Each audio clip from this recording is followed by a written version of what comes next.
retan, con razón y con motivo, porque a veces me olvido.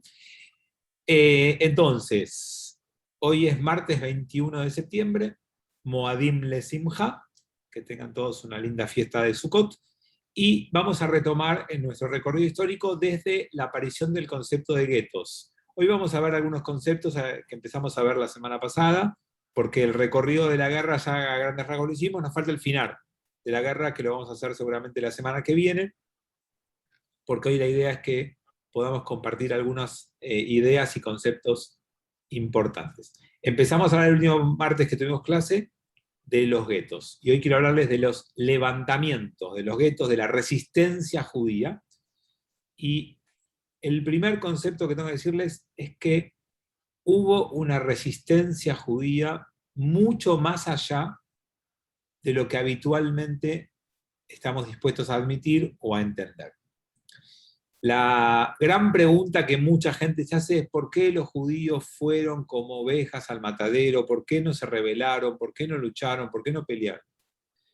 Y por supuesto que la respuesta es que el pueblo judío era un pueblo que estaba exento o le tenían prohibido la posesión de armas, el ejercicio de los servicios militares y demás.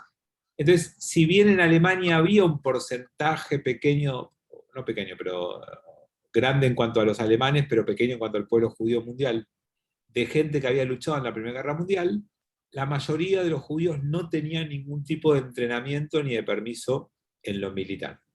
Pero además, Alemania se transformó en la potencia militar más importante de Europa y lo demostró ingresando en Polonia y en Francia y en todos los países que yo les fui contando en los encuentros pasados, enfrentando a ejércitos armados, entrenados, que no podían resistir. ¿Cómo iban a resistir ciudadanos que no eran ni ejércitos, ni estaban entrenados, ni estaban armados? Entonces, a veces la pregunta debe ser entendida en el contexto de lo que estamos hablando.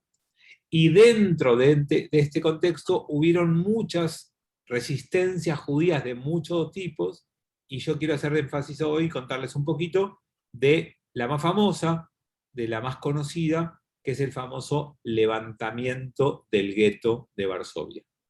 Entendiendo que el gueto de Varsovia fue el gueto más grande de la comunidad judía en Polonia, y que en ese gueto se generaban las mayores deportaciones a los campos de concentración, y para que tengan un dato, previo a este levantamiento de Varsovia, en el verano del 42, previo a que se produzca el levantamiento que les voy a contar ahora, se deportaron a Treblinka desde el gueto de Varsovia 300.000 judíos. Entonces, a partir de eso... Me parece que alguien se desmutió. ¿Alguien dijo algo? No. A partir de eso, empezaron a llegar informes a los guetos, o sea, inteligencia o rumores o noticias de lo que estaba ocurriendo en los campos de exterminio. Cuando la gente del gueto de Varsovia supo que los traslados no eran para que vayan a radicarse y a empezar una vida nueva en un lugar más alejado, para que puedan, ¿cómo lo llaman ellos? Relocalizarlos. No era una cuestión de buscarles un nuevo lugar en Europa Oriental, sino que era llevarlos a lugares donde los iban a matar. Piensen que la gente que vivía en los guetos de Varsovia no sabía ni lo que era el concepto de campo de exterminio, porque no existía cuando ellos fueron encerrados, y no recibieron noticias de todo esto. Entonces, cuando sí lo supieron, se formaron jóvenes de grupos de sobrevivientes que se llamaron grupos de combate, o Organización Judía de Combate, llamado en polaco, que no me pidan que se los diga cómo se dice, porque no tengo la menor idea. Entonces, la más conocida de estas agrupaciones de jóvenes que combatían en el gueto de Varsovia fue la que condujo el famoso Mordejai Anilevich. Que todo aquel que quiera una novela histórica, si bien ya tienen unos cuantos años y es un poquito vieja, la mejor novela histórica del levantamiento del gueto de Varsovia se llama Mila 18. Mila 18 es un libro de León Uris, y Mila 18 es la dirección de la casa en la que era el cuartel general del levantamiento del gueto de Varsovia. Así que si alguno alguna vez quiere leer algo sobre el tema, es más que recomendable ese libro. Mordejai Anilevich tenía apenas 23 años y llamó a todo el que quisiera del gueto de Varsovia a unirse a esta resistencia. Y la primera resistencia fue negarse a ir a los vagones del ferrocarril. Y esto ocurrió en enero del 43. En el comienzo del 43 enfrentaron a los nazis y se rehusaron a subir a los trenes abriendo fuego. Habían conseguido previamente algunas armas que habían podido contrabandear e ingresar al gueto. O sea, hubo una organización que decidió combatir. Una vez que decidieron combatir, hubo que hacer inteligencia para ver cómo ingresaban armas al gueto. Una vez que hicieron eso y tuvieron las armas, enfrentaron a los nazis cuando entendieron que era el momento adecuado, y eso fue abrir fuego contra las tropas justo cuando los querían deportar a un grupo importante a Treblinka.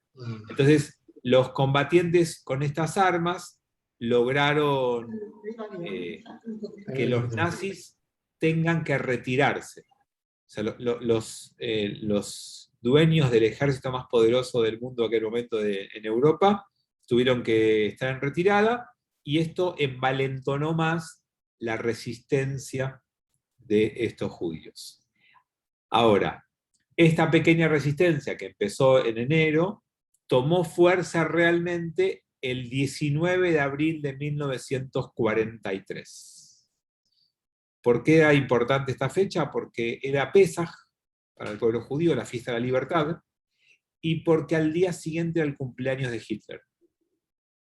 Entonces, con estas dos cosas simbólicas, el 19 de abril de 1943 comenzó formalmente el levantamiento del gueto de Varsovia, después de que policías y tropas alemanas ingresaran para deportar habitantes. Quiero contarles que esa fue la primera fecha propuesta para conmemorar después Yom HaShoah. Que, como la fecha elegida fue esta, el nombre no es Yom HaShoah, sino que es Yom HaShoah ve'Hagvura. Día de recordación de la Shoah, que es el acontecimiento de destrucción masiva del pueblo judío, ve'Hagvura, que viene de Gibor, que significa valiente. Es el día de la Shoah y de la valentía. Por eso se eligió esa fecha. Pero como coincidía con Pesaj, se la corrió para unos días después de que termine Pesaj. Entonces la conmemoración de Yom HaShoah todos los años cae unos días después que termina la fiesta de Pesaj, y es en honor al levantamiento del gueto de Varsovia, que estoy intentando resumirles y contarles rápidamente. Entonces, más o menos unos 750 soldados combatientes judíos lucharon contra los ejércitos alemanes que ingresaron, obviamente, con entrenamiento, con armas y demás, y entonces los combatientes del gueto de Varsovia resistieron algo así como un mes, un poquito menos. El 16 de mayo cayó la última resistencia, terminó este levantamiento, y entonces en ese momento hay una captura de más o menos 56.000 judíos que había en el gueto, de los cuales 7.000 judíos fueron fusilados. Y el resto, los que no fueron fusilados, fueron inmediatamente deportados a campos de concentración. Esta es la historia del levantamiento más importante, pero no el único. Hubo rebeliones y levantamientos en el gueto de Vilna, en Bialystok, y hubo en guetos más pequeños también, y tenemos diferentes historias de guetos que fueron levantándose. Bueno, el último gueto importante que se destruyó fue en el 44, el gueto de Lodz. Esto es porque volvemos a la temática central, que es el tema de los guetos, que ahora quiero terminar. Y lo último que les quiero contar de guetos es cuál fue el más tardío en crearse. Y el gueto más tardío que fue creado fue el de Hungría. Recién en la primavera del 44, recién ahí los alemanes llegaron a ocupar Hungría y a crear este gueto que en muy poquito tiempo, en menos de 3 meses, deportaron 440.000 judíos a los guetos húngaros.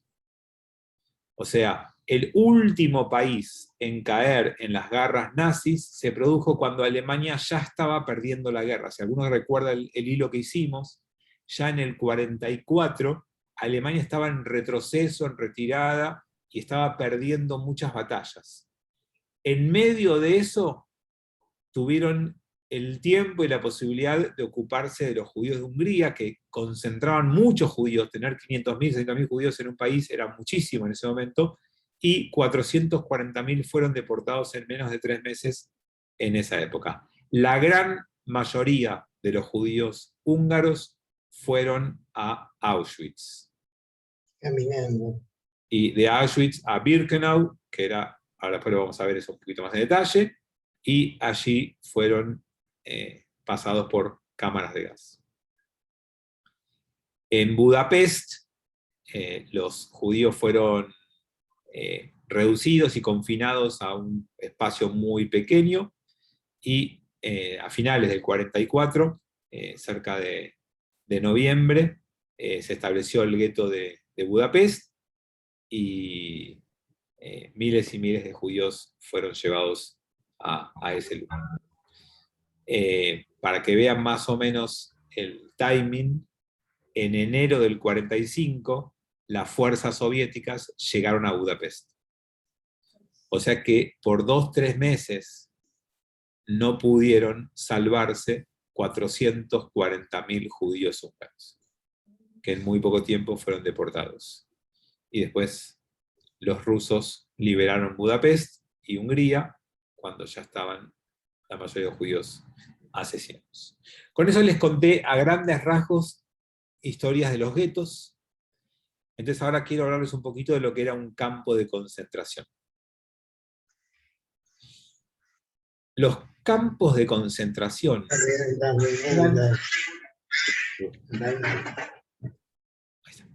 eran centros de detención, y se usaban para encarcelar y eliminar, encarcelar y eliminar a los enemigos del Estado nazi. Entonces, no se crearon exclusivamente para judíos. Los campos de concentración son una construcción y creación nazi para los enemigos del Estado, para que allí se puedan encarcelar o eliminar. Y los primeros campos de concentración se ocuparon básicamente con comunistas alemanes, con socialistas y también con gitanos, testigos de Jehová, homosexuales, algunos clérigos cristianos y especialmente personas acusadas de un comportamiento anormal.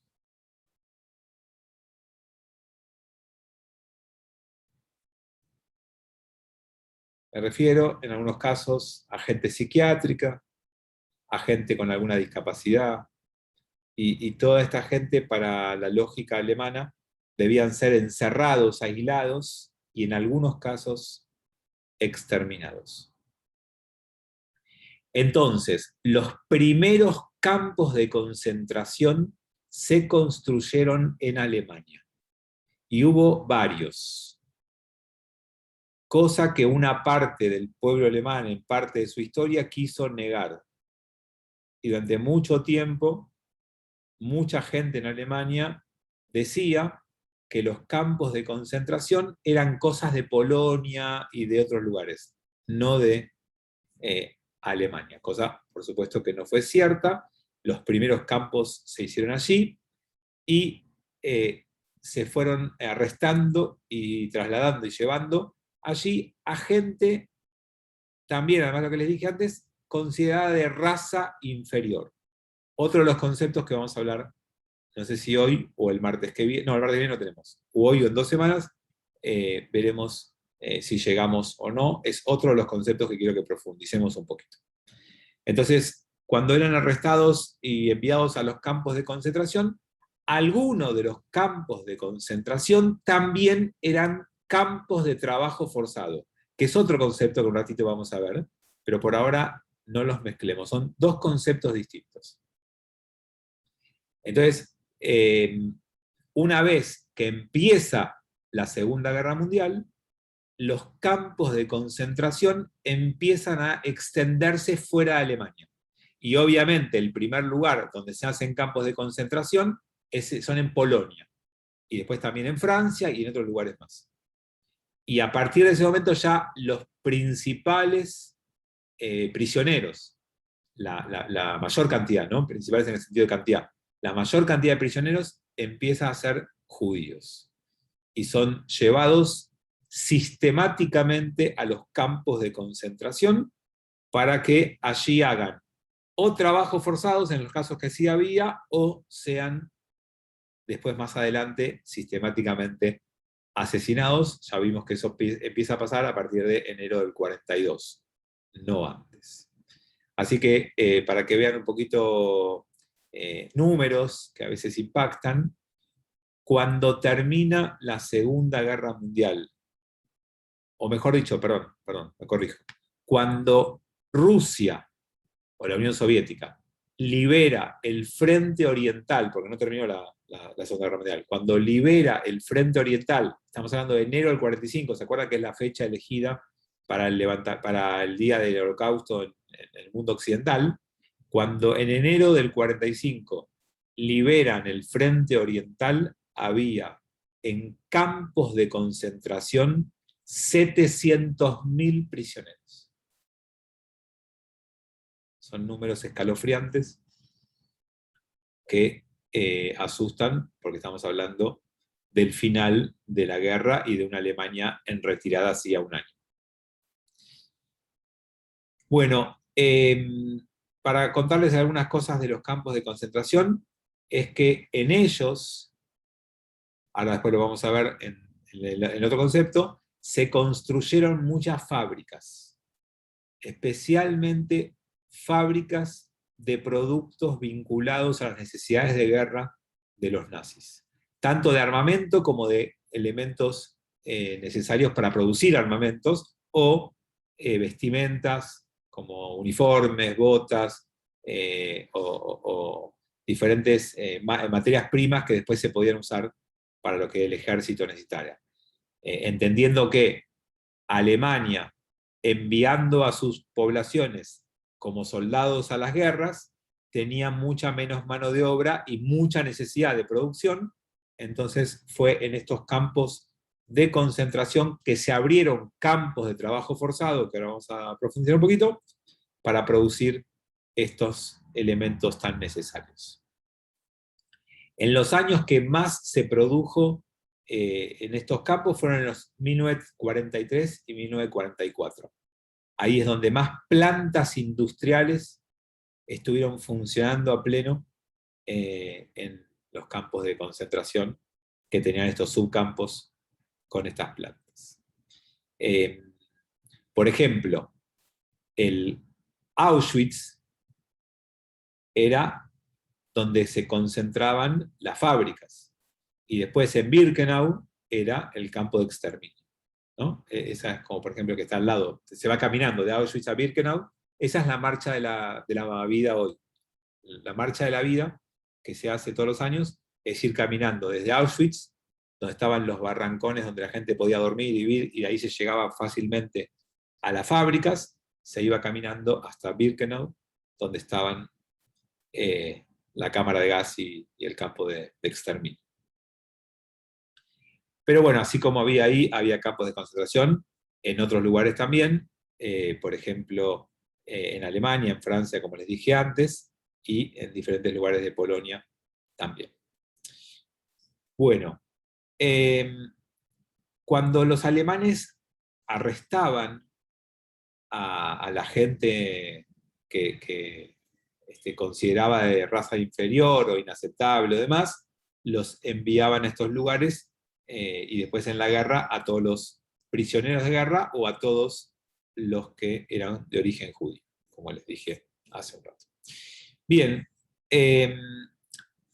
algo más para contar de los campos, creo que con esto más o menos estamos.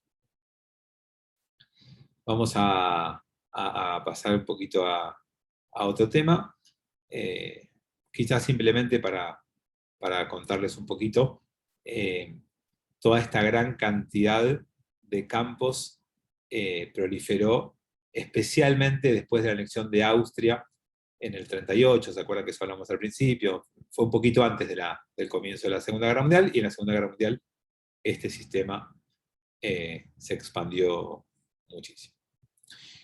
Bueno, así como Auschwitz era uno de los campos más importantes, otro de los campos importantísimos en cuanto a gente y demás era Majdanek, o Majdanek, no sé si alguno lo escuchó o lo conoce, es parte de los campos que se visitan en la Marcha por la Vida, y también está en Polonia, y también fue uno de los campos de concentración donde se llevaron miles y miles de prisioneros, especialmente soviéticos. Otro de los campos conocidos es Belzec, Sobibor, Treblinka, es otro de los que se visita, como campos así muy conocidos de Polonia, especialmente. ¿Qué era un campo de trabajo forzado? A diferencia o en complemento de un campo de concentración. Esto es un tema ideológico, por eso lo quería mencionar aparte. Para la ideología de los nazis, la mejor manera de castigar a los opositores intelectuales especialmente, para educarlos, la manera en la que ellos tenían de aplicar una técnica correctiva sobre los que pensaban distintos, era especialmente el tema del trabajo forzado. Y por eso es que los primeros campos de trabajo forzado no eran para judíos, eran para los disidentes del régimen, eran para los comunistas, los socialistas, los que pensaban distinto. Y esto empieza especialmente en el 33. Y a partir de allí se establece como política de trabajo forzado con ropa inadecuada, alimentación inadecuada, sin descanso, con políticas de humillación permanente, y todo esto, por supuesto, disminuye la producción. No es eficiente para producir. Esto es lo contradictorio. Si vos querés que la gente produzca más, vas a usar determinadas técnicas para que la gente tenga cierta motivación a cierta recompensa para poder producir mejor, y además, si el esclavo está bien alimentado, va a trabajar más. Por lo tanto, no era únicamente un tema de trabajo gratuito, no era un tema de trabajo esclavo, había atrás de todo esto una cuestión básicamente ideológica de cambio en la persona, de humillarla, de exprimirla, de explotarla, de hacerla pasar situaciones fuera de lo humano, para que pueda entender y corregir su error. Entonces, en el trabajo forzado había una explotación de los enemigos del Estado, que por supuesto producían ganancias económicas y servían para contrarrestar la escasez de mano de obra que les conté antes. Entonces, la alianza campos de exterminio o de concentración y campos de trabajo forzado funcionaba de esa manera. En muchos casos se los hacía trabajar hasta la muerte, y en otros trabajaban hasta que en el control detectaban que ya no tenían más fuerzas y los mandaban a los campos de exterminio y buscaban nuevos trabajadores. Por eso se acuerdan, las películas todas tienen, cuando llega el tren, una selección para ver quién va a los campos de trabajo y quién va directamente a las cámaras de gas, que era parte de la política de ellos. Bueno, tal vez la fábrica más conocida es la que estaba en Auschwitz, que tenía miles de prisioneros judíos que fabricaban caucho, ¿no? Y eso, había un montón de población que participaba de esta producción de caucho. Bueno, desde el año 38 en adelante, la mayoría de los judíos que vivían en Alemania fueron obligados a trabajos forzados. La gran mayoría tenían o encerrados en guetos con trabajos forzados, o sin estar encerrados en guetos, igual debían trabajos forzados, prestar trabajos forzados a las SS en las jurisdicciones militares que ellos manejaban. Había un montón de plantas de producción en Alemania con trabajo esclavo, y después, cuando Alemania en el 41 ocupa una parte de Unión Soviética, ¿se acuerdan que eso lo vimos hace unas cuantas semanas? Allí también montan fábricas en donde hacen trabajo esclavo para producir elementos para la guerra.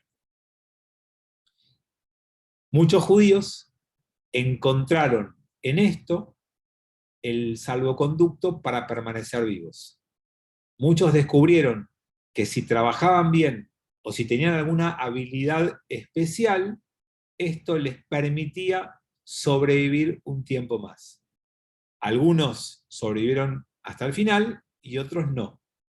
Pero cuando descubrieron esto, muchos se mostraron muy voluntariosos para trabajar, porque entendían que era la manera de extender la vida, aunque sea un día más, una semana más, un mes más. Bueno, obviamente que en Polonia pasó exactamente lo mismo que les conté en la Unión Soviética y lo mismo que hablábamos de Alemania. Y polacos también cayeron en campos de trabajo forzado, obviamente sin ningún tipo de paga y sin ningún tipo de condiciones. Bueno, a veces la política del trabajo esclavo terminó siendo una política de exterminio, porque las condiciones en las que los hacían trabajar y funcionar eran realmente terribles.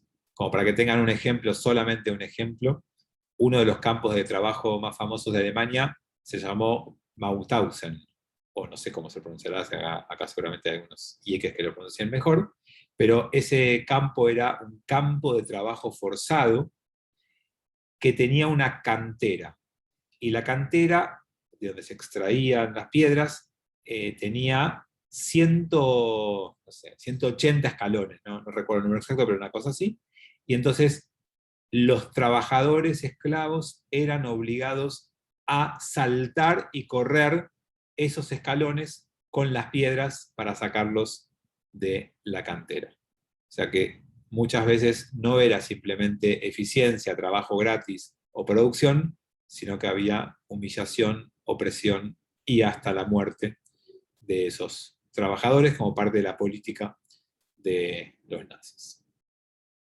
Bueno, con esto les conté un poco el tema de los campos de concentración, exterminio y los campos de trabajo forzado, que muchas veces eran complementarios. Bueno, quiero contarles otra cosa más, que tiene que ver con la utilización del lenguaje. Es algo muy importante en la implementación del nazismo, el uso que hicieron de las palabras. Tanto que ustedes todos deben conocer que Hitler estableció en 1933, apenas llegó al poder, el Ministerio para la Ilustración Pública y la Propaganda. Y puso en ese cargo, como ustedes muchos deben saber, a Goebbels, que de él vamos a hablar un ratito porque es un personaje demasiado importante para no profundizar un poquito, pero antes quiero contarles un poco lo que buscaban los nazis, lo que buscaba Hitler con la palabra. Y parte de la meta era asegurar un mensaje que pueda ser comunicado con éxito y que para poder lograrlo podían utilizar el arte, la música, el teatro, el cine, libros y especialmente la radio. Y además de utilizar esos medios como publicidad, también utilizaron materiales educativos y ni que hablar de la prensa escrita, los diarios. Entonces, yo no puedo no hacer alguna mención a que desde el nazismo para acá tenemos que tener mucho cuidado con la manipulación de los mensajes de los gobiernos. Cuando con fondos públicos se instrumentan comunicaciones, mensajes a través de el arte, la música, los medios de comunicación y hoy en día a través de Internet, hay que tener mucho cuidado. El antecedente del nazismo es nefasto. Los nazis utilizaron la propaganda y la comunicación como un elemento central para varias cosas. Primero, para quitarle humanidad al judío. La comunicación nazi estaba orientada a que el judío no sea visto como un ser humano. Y eso es algo que hay que entender, porque el lenguaje provoca este tipo de cosas. Entonces ustedes van a encontrar que el lenguaje intenta poner al judío en la categoría de una plaga, de algo que hay que exterminar. Y a nadie le gusta exterminar, supongamos, una rata o una plaga de cucarachas. Pero nadie va a dudar que hay que hacerlo si uno quiere vivir en salud. Esto lo consiguieron los nazis de instalar en la población alemana con la utilización del lenguaje. La gran pregunta que uno debería hacerse en todo esto es si eso fue posible únicamente por el antisemitismo arraigado durante siglos en este tipo de poblaciones, o si uno con una utilización profesional del lenguaje, de la propaganda y de la comunicación puede lograrlo en una población que no tenga inclinación antisemita. Y esa pregunta hoy no tiene respuesta, porque son preguntas contrafácticas en la historia. Nosotros sabemos que la población de Alemania tenía esta conformación. Llevaba siglos de antisemitismo. Por suerte, no podríamos preguntarnos qué pasaría en otro caso porque no hubo otro caso, donde un gobierno utilice la propaganda antisemita como ellos la usaron para instalar una imagen de un judío como ellos quisieron lograr. Pero en ese caso lo consiguieron. Entonces, en principio, la primera categoría que trabajaron fue la transformación del judío en un extranjero. No entendían que existía la posibilidad de ser judío alemán. O eras judío o eras alemán. El que es judío es extranjero. Ese fue el primer paso para después transformar al judío en inferior y después transformarlo en una plaga a exterminar. Y en el medio se lo quiere aparecer como una amenaza. Entonces, ¿qué hacían los nazis? En los días, semanas previas a cada uno de los pasos que fueron dando para generar leyes y condiciones en contra de los judíos, lanzaban las campañas de comunicación. Entonces, básicamente, se puede ver esto en los días y semanas previas a las leyes de Nuremberg del 35, en los días y semanas previas a la Kristallnacht del 38. ¿Sí? Cuando había un acto que restringía fuertemente la libertad de los judíos, o le imponían leyes abusivas, o los atacaban, previamente a esos acontecimientos había campañas mediáticas para preparar a la población y que haya aceptación de esto, que no se produzca ninguna crítica ni la población ponga en riesgo la implementación de estas políticas. Bien, entonces, lo que las campañas lograban era la pasividad de la gente, la aceptación de la política nazi. Sí, Aníbal. Hay una película de propaganda que es muy, muy fuerte, que la pasaban en los cines, que arranca con una plaga de ratas, te muestran ratas por alcantarillas, todo, ¿viste? Cómo van corriendo, y de golpe cambia la imagen a una fiesta. En una fiesta hay varias personas vestidas de etiqueta, sonriendo, que están conversando y qué sé yo y qué sé cuánto, y de golpe te enfocan ciertos rasgos físicos de la persona, la nariz, la oreja, algún rasgo facial, para mostrarte que esos tipos eran judíos y que estaban mezclados en una reunión social, vestidos iguales, todo como los alemanes que no eran judíos, y previamente ya te los estaba comparando con ratas, antes, como que se estaban mezclando y se estaban metiendo. Esa me quedó muy grabada porque era muy, muy fuerte cómo pasaba de una escena a la otra y cómo hacían la comparación. ¿Sí? Y bueno, ellos usaban mucho también el cine, los noticieros del cine para hacer este tipo de publicidades. Y esa era una cosa que se pasaba permanentemente en digamos, para alertar a los alemanes que tengan cuidado cuando estaban otro tipo, que se fijen bien porque por ahí era un judío que se estaba tratando de ocultar. Sí, sí, tal cual. Lo que cuenta Aníbal es un ejemplo de lo que estoy tratando de contarles un poquito como a nivel general. Y un concepto más para transmitirles, que tal vez lo pasé por alto, pero ahora que paré un poquito cuando Aníbal habló, rebobino y les digo que antes de llegar a todo eso, hubo un paso también muy importante, y es que después de la Primera Guerra Mundial y el Tratado de Versalles, Alemania quedó diezmada, achicada, con penas muy fuertes. Entonces también parte de la propaganda era vincular a los judíos con el peso de las sanciones que le pusieron a los alemanes.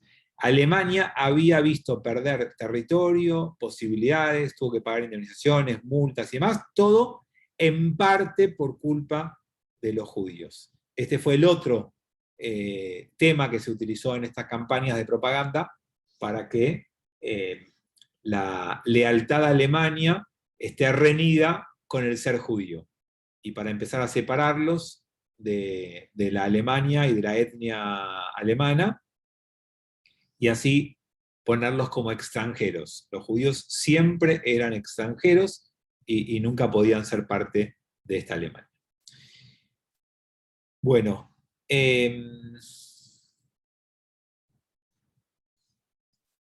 bueno, simplemente algo más que para contarles es que cuando invaden la Unión Soviética, digamos, en el frente oriental, ahí la propaganda se trata de mostrar una lucha entre Occidente y Oriente, y una lucha entre Alemania y el judío bolchevique. Digamos, va apareciendo, así como antes estaba el judío capitalista, cuando la campaña era básicamente en Alemania, cuando invade la Unión Soviética, ahora hay que combatir al judío bolchevique. Digamos, las campañas no tienen por qué ser coherentes entre sí, no tienen que seguir una lógica. Lo importante es que se transmita en el momento lo que necesiten transmitir, y esto fue parte de esas cosas increíbles.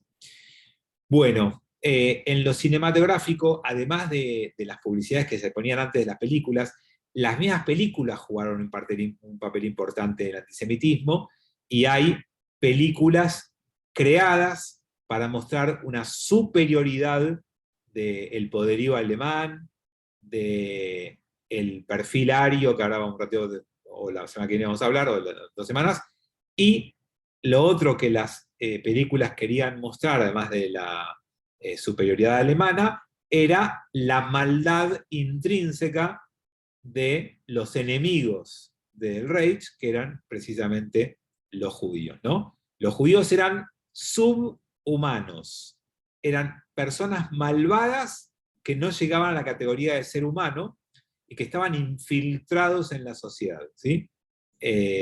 Hay películas muy, muy fuertes, muy famosas, que tratan de mostrar todo esto en los años de la guerra, y se describe a los judíos básicamente como parásitos que viven chupando la sangre de los arios y de los que realmente valen y cuentan. Eran vagabundos, los judíos eran vagabundos del mundo, y los judíos son personas o subhumanos consumidos por el sexo y por el dinero. A grandes rasgos, esas eran las tipologías que las películas mostraban, y obviamente todas endiosaban, glorificaban, alababan, ensalzaban, elevaban la figura de Hitler y del movimiento nacionalsocialista como primero que nada, y el alemán ario también como prototipo de todo esto. Dentro de esta maquinaria, no dentro del cine, pero cerquita de allí, se organizaron los Juegos Olímpicos del 1936 en Berlín, para fomentar este orgullo nacional y el éxito nazi en las Olimpiadas. Después, como les dije antes, simplemente para resaltar que los diarios también ocuparon un lugar importante, y dentro de los diarios, una de las características centrales de la transmisión de esta propaganda eran las secciones de caricaturas. Había caricatura antisemita que representaba judíos con formas que también lo sacaban del plano de lo humano, ¿no? Y parte de esta publicidad no solamente se usaba en Alemania, sino que se iba usando en los países que se iban ocupando y conquistando. Parte de la ocupación era tomar los medios de comunicación y en esos medios de comunicación difundir estas mismas ideas, ¿no? La otra cara de los medios de comunicación que difundían campañas es la cara de ocultar primero toda la información ateniente a el exterminio de los judíos. O sea, tener bajo tu tutela los medios de comunicación, además de fomentar propaganda antijudía, también ocultaba en la primera etapa todo lo que tenga que ver con información sobre campos de exterminio, trabajo forzado, excesos y demás. Y después, esta misma maquinaria debe ocultar cuando empiezan a perder la guerra. Y no tuvieron ningún problema, nosotros algo de eso sabemos por Malvinas, de decir que estaban ganando una guerra cuando la estaban perdiendo. No hubo ningún problema en que estos medios de comunicación se adaptaran a las diferentes necesidades que iba teniendo el régimen nazi, ¿no? Y por supuesto que la más importante de las tres fue la primera que les nombré. Vamos, hacer todo lo posible para que nadie en el mundo publique ni certifique lo que se le hacía a los judíos. no solo que los medios estaban todos de acuerdo bajo esta conducción de Goebbels, de no contarlo, sino que se encargaban de desmentir cualquier tipo de información que pudiera trascender en el sentido, y además, los nazis, tan preocupados por esto, lo que hicieron fue crear algunos lugares donde mostraban que la vida a donde se llevaba a los judíos era una buena vida para los judíos. Entonces tenían, perdonen por la expresión, campos modelos en donde invitaban a la prensa mundial, a la Cruz Roja y demás, para que vean que todo lo que trascendía en contra del tratamiento a los judíos era todo propaganda y mentira, y que los nazis no estaban haciendo eso. Bueno, hasta aquí, amigos queridos del alma, parte del recorrido. Me queda un poquito más de esto de comunicación y después un poquito hablar de Goebbels, para después empezar a hablar del final de la guerra. Y seguramente en nuestro próximo encuentro terminemos de darle una vuelta a todo este tema de la Shoah y después empecemos a ver esta época en otros lugares del mundo. Salgamos del centro de Europa. Así que Hag Sameach para todos, que terminen bien estos días. El martes que viene no tenemos porque es Simchat Torah, y la noche esta tenemos servicio. Vamos a estar bailando con la Torah en este horario. Así que los que tengan ganas, ya sepan que se puede, con los nuevos anuncios que tenemos, se puede bailar un poco. Así que un poquito vamos a bailar con la Torah el martes que viene, y el otro martes nos encontraremos ya de corrido hasta fin de año, creo ya más sin Hagim que interrumpan nuestro estudio. Gracias, nos vemos el martes. Gracias. O la semana. Gracias. Chau. Chao. Muy bueno. Chao.